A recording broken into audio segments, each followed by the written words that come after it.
Praia Brava, in southern Brazil, is synonymous with luxury, crystal clear waters, and tranquility. It's a paradise. But in early January 2026, this paradise became the scene of a brutal crime. We are not just talking about animal cruelty. We are talking about a conspiracy involving torture, the power of silence, and international escape, and wealthy adults trying to erase the evidence.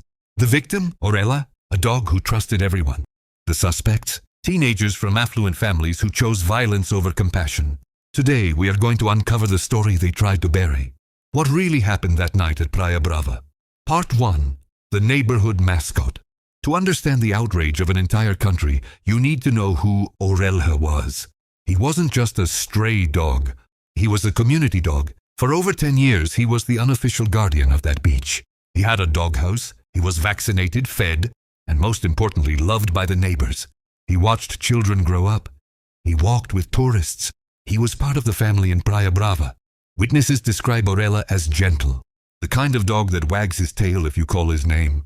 He saw no evil in humans, and it was exactly that innocence that placed him in the path of his killers.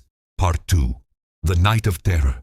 Everything changed on a late night in early January 2026. While the city slept, a group of 4 teenagers crossed paths with Orelha. What happened next wasn't a prank gone wrong.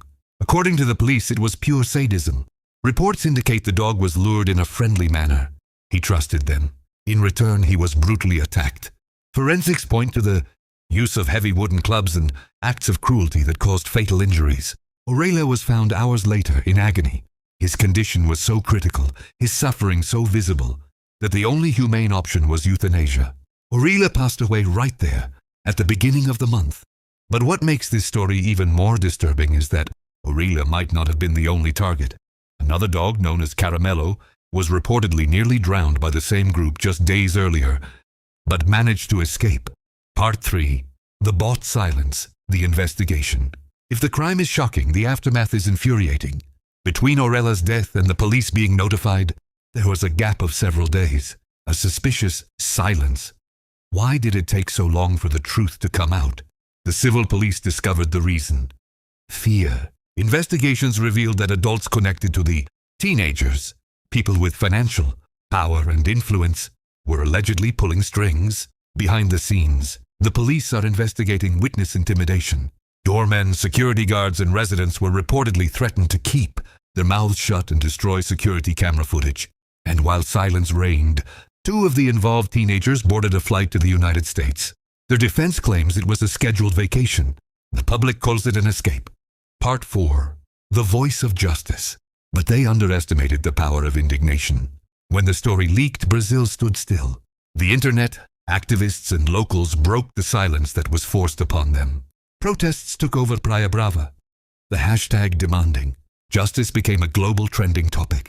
The pressure worked. The police took action, executed search warrants, and seized phones.